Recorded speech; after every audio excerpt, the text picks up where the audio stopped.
It was the spring of 1953 when I stepped off the train at Union Station in Chicago, the same station where she kissed me goodbye 7 years earlier. Back then, I wore a uniform stiff with pride and promises, not knowing what kind of man I'd become when, or if, I returned. Now I stood on that platform again, a US Army veteran home from Korea with a polished medallion pinned to my chest. A token of bravery, they called it. But to me, it felt heavier than any rifle I'd carried, heavier than silence, heavier than time. The crowd moved around me, rushing toward their loved ones, laughter echoing, children squealing, women crying into the shoulders of husbands they thought they'd lost. I stood still, scanning every face, looking for her, Mary, the woman who once whispered, "I'll wait for you." But she wasn't there. No red scarf, no trembling smile, no outstretched hand, only strangers. I told myself she was late, that maybe she didn't get the telegram. But deep down, something shifted, something I'd kept buried through the cold nights of war and the aching silence of mail that never came. I got in a cab and gave the driver the address I still remembered by heart, her aunt's house in Old Town. But the woman who answered the door wasn't Mary.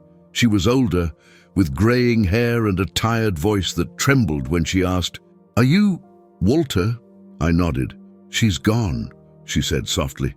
"Left 3 years ago, took a little boy with her." The air left my lungs. I leaned against the doorway as she handed me a small box. Inside, a letter and a photograph. A boy, no older than 5, with light hair and a serious stare. On the back, in handwriting I could never forget, "He has your eyes. His name is Michael." The box nearly fell from my hands. I sat on the curb outside that house, the sounds of the city muffled, and read her words over and over. I had survived a war, crossed oceans, buried friends, but nothing hit me like that sentence. I had a son, and I never even knew. If this story touches you the way it touched me while writing it, please like and subscribe.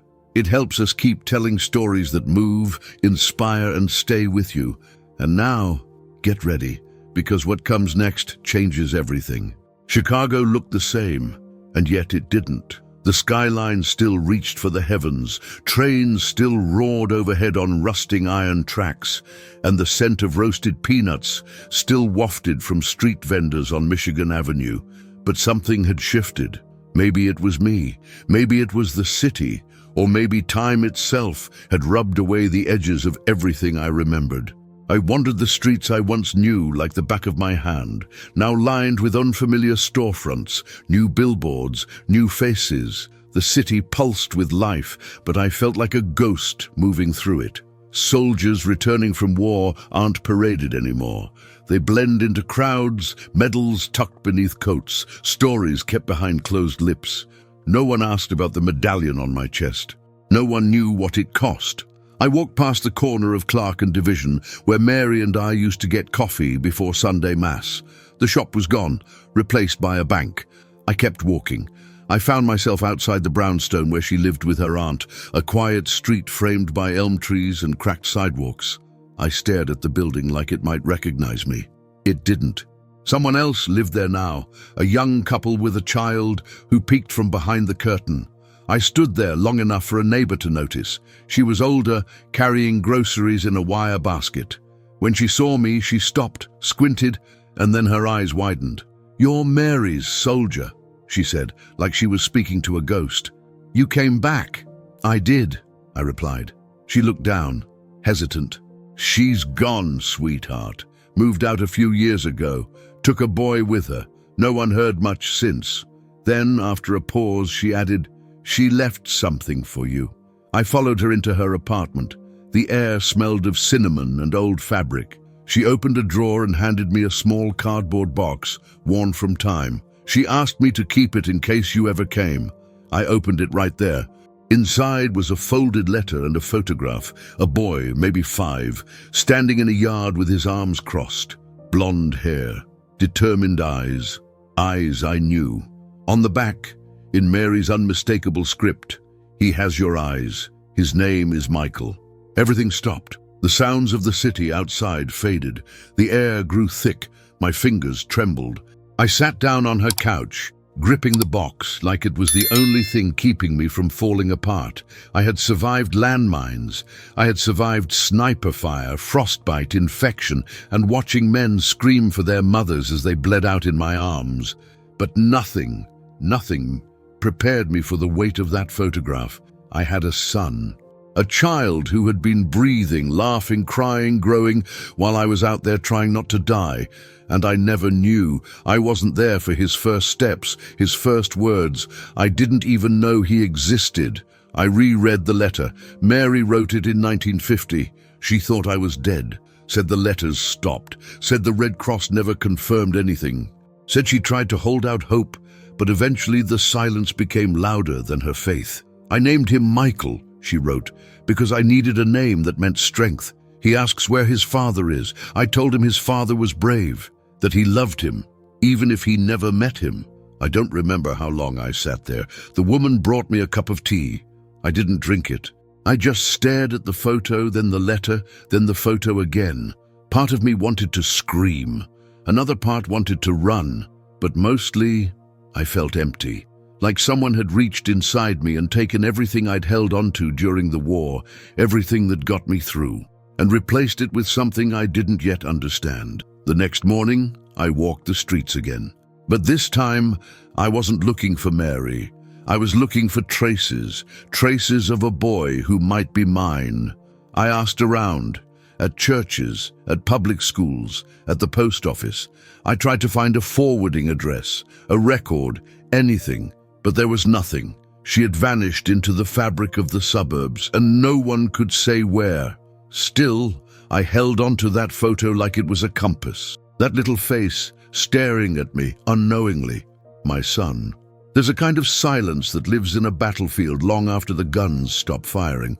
It's not the absence of noise. It's the weight of things left unsaid, the screams that don't echo anymore, the footsteps that will never be heard again. I carried that silence home with me, tucked deep in the corners of my memory. But there was another silence, one I didn't understand, until I opened that letter from Mary, the silence of a message that never reached her, a letter that could have changed everything if only someone had let it through. It was early 1952 when I was wounded just north of the 38th parallel. Shrapnel tore into my right side during a night assault. I don't remember much of the firefight, just flashes of light, the burn in my ribs, the weight of someone dragging me by my collar through the mud. I woke up in a mobile army surgical hospital 3 days later, stitched up, drugged, and still wearing one boot. I spent 3 weeks recovering, surrounded by groans, prayer, and morphine. We were packed tight, cots lined side by side under olive green tents that flapped in the wind. Some men didn't make it. Some never woke up. I wrote Mary from that hospital, hand shaking as I held the pencil, pouring my heart onto a damp piece of field paper. I told her I was alive, that I was coming home. I told her how every day I pictured her standing in our old kitchen, barefoot, laughing at something dumb I'd said. I wrote about a dream I had. Us sitting on a porch swing, her head on my shoulder, the war far behind us. I told her not to give up on me, that I wasn't lost. I sealed the letter in an envelope we were issued, stamped with APO and US Armed Forces. I gave it to a corporal who said he'd get it on the next chopper out to the coast. I watched him tuck it in a canvas pouch, salute, and walk away. That letter never arrived. I didn't know it at the time. I thought about it often during the months that followed. Imagined her reading it, imagined her crying, smiling, writing back. But no reply ever came. At first, I told myself she was busy. Then I convinced myself the mail was delayed. Later, I feared the worst. I learned after I came home that mail from our sector was often intercepted, censored, held, sometimes destroyed, especially anything from men in sensitive locations. The letter I wrote, the one I poured every surviving part of myself into, was probably read by a stranger and discarded like an old ration label. What did my love mean to them? What did my hope weigh against their paperwork? But for Mary, the silence became reality. She thought I was dead. She moved on. She left the city with a child I didn't know was mine. And I couldn't blame her. How long can someone wait with no word, no sign, just emptiness? Even now, years later, I can still see her sitting by the window, checking the mailbox, rereading my last letter from basic training. I wonder how many nights she cried herself to sleep. I wonder if she told Michael stories about me, or if she stayed silent, waiting until the day she had to explain that his father was gone, just gone. That letter should have reached her. It was meant to anchor her, to hold her through the worst of it. But war doesn't care about love. It cuts lines between people. It erases names from envelopes. It teaches you that distance is measured not in miles, but in moments never shared. I fought to stay alive, not just for myself, but for her, for us, for the life we were supposed to have. And in the end, a piece of paper, a simple letter, was all that stood between the man I was and the life I lost. There were other letters, of course. Ones I wrote and didn't send, ones I burned, ones I read aloud to the night sky like she might somehow hear me across the ocean. But that first one, that was the one that mattered. Sometimes I imagine what would have happened if she'd received it. Maybe she would have written back. Maybe she would have waited longer. Maybe I would have come home to a front porch light left on, to a child who already knew my name. But I didn't. I came home to an address that no longer belonged to her, and to a photo of a boy who didn't know I existed. I carry that letter still, not in my pocket, not in any bag, but in the spaces between thoughts. It's there when Michael asks about his mother. It's there when he looks at me and I see the question in his eyes. It's there when I think about how easily the world can steal things from us, quietly, with no warning. You survive war thinking you've beaten the worst of it. But sometimes the deepest wounds aren't from bullets or shrapnel. They're from the words you never got to say. After I read Mary's letter and held the photograph of the boy whose face looked so uncannily like mine, something shifted inside me, not suddenly, not explosively, but quietly, like a door creaking open in a long-forgotten hallway.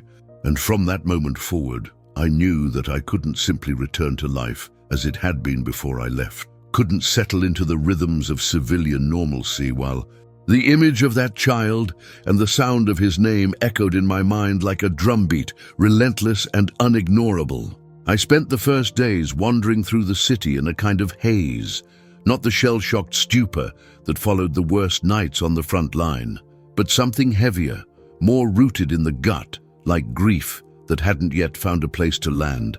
And I began my search with the only pieces of the puzzle I had.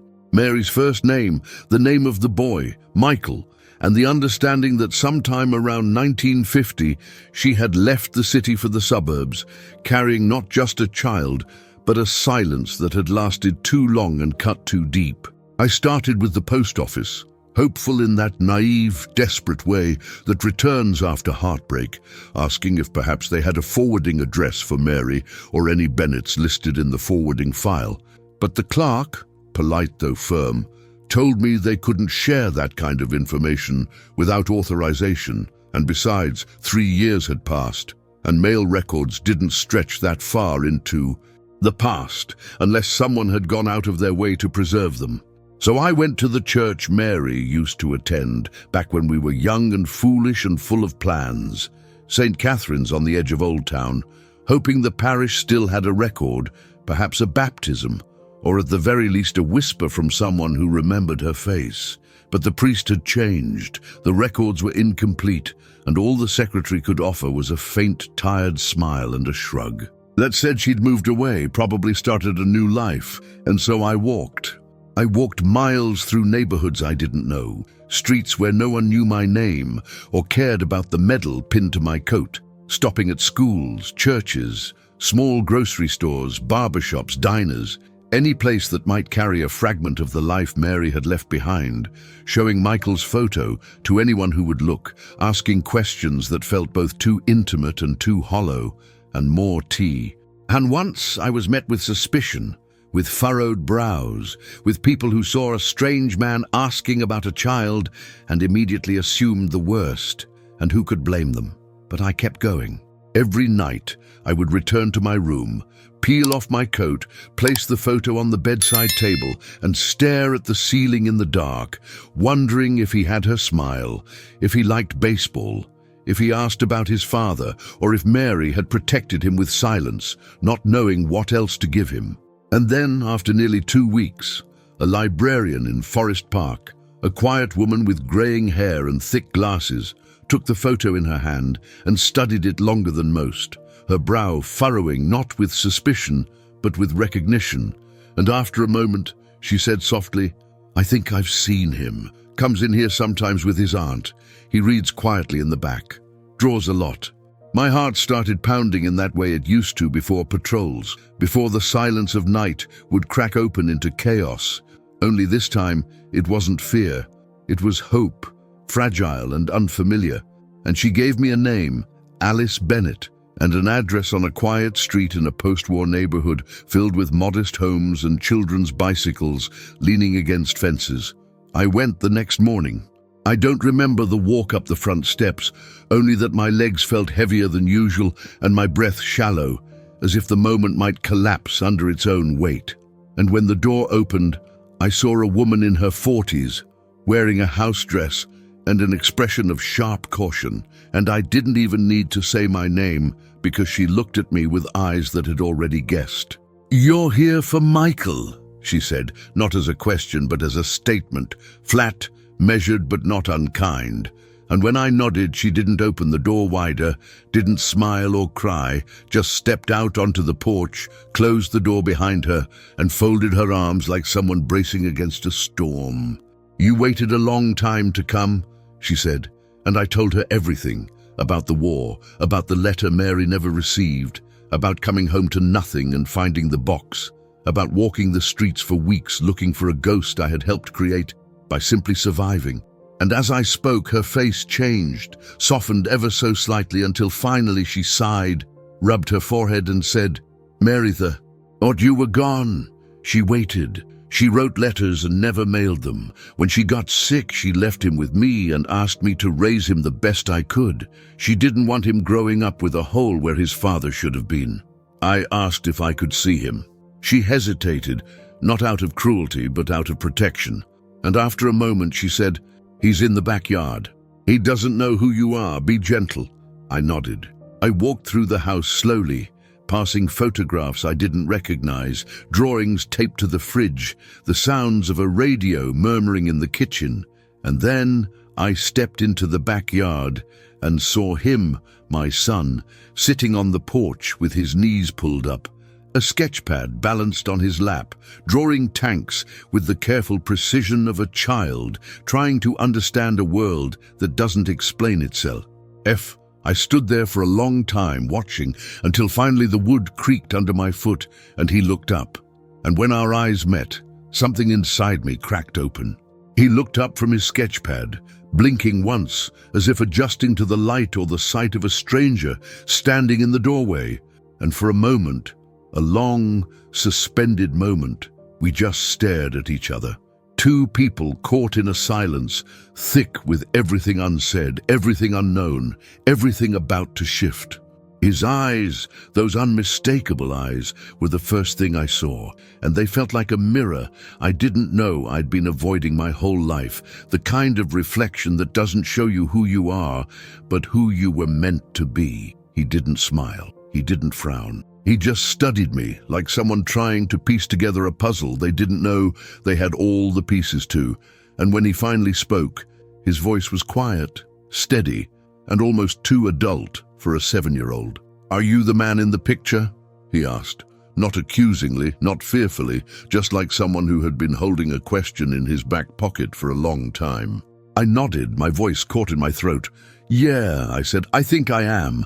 He didn't move, didn't shift in his seat, just looked down at his drawing, a tank, half-finished, with careful lines and small details, and said without looking at me, "I like to draw war stuff. Mom said you were in a war."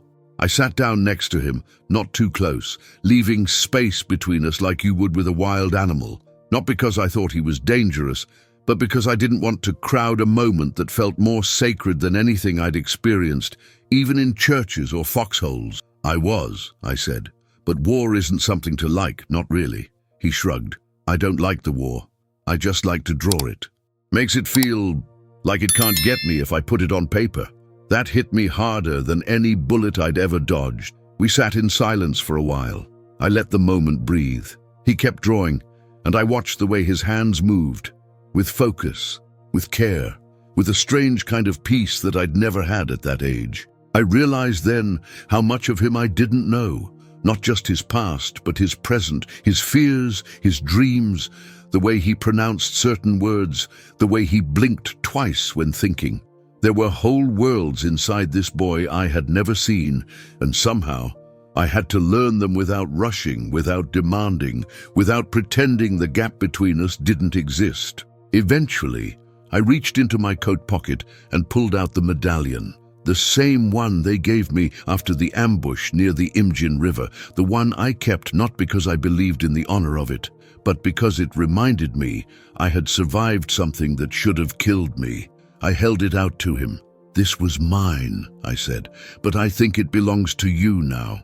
He took it carefully, like it might be fragile or hot, and turned it over in his small hands. What's it for? For making it through something hard, I said. For coming back.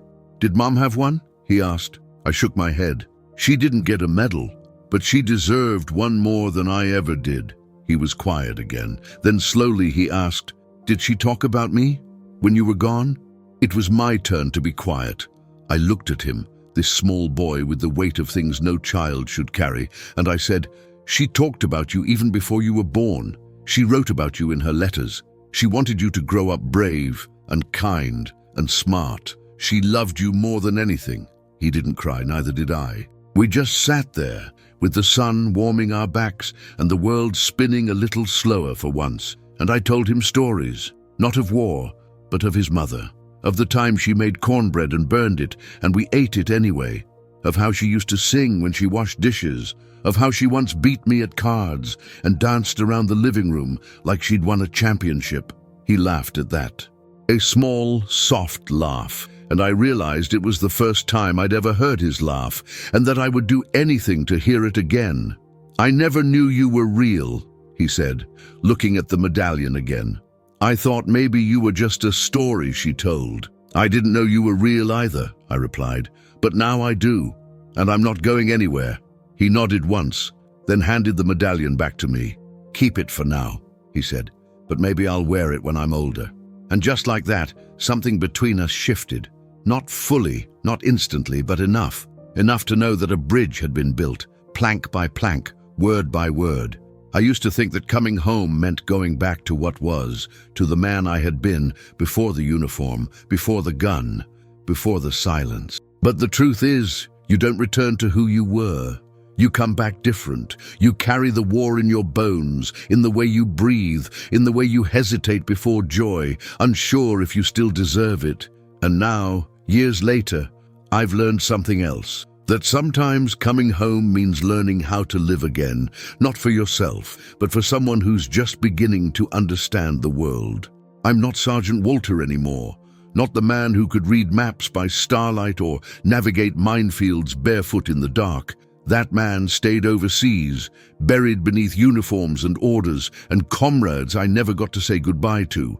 These days, I'm just Walt, a father trying to make sense of the time I lost and the time I've been given. Michael doesn't call me Dad, not yet. Sometimes he says, Mr. Walt. Other times just, hey, but I don't push it. I don't need the title. I just need the chance. Each time he asks me to sit beside him while he draws, or hands me a book he wants to read together, or leaves one of his little paper tanks on my nightstand, I know I'm being invited, slowly, carefully, into his world. And I step in every time like it's sacred ground. We live together now in a small house on the edge of Cicero, just the two of us. It's nothing fancy. The radiator makes noises like it's chewing marbles, and the windows rattle in the wind. But it's ours. He's got a room with blue walls and a shelf full of comic books and notebooks filled with warships and star constellations. Above his bed, on a nail, hangs the medallion I once wore over my heart.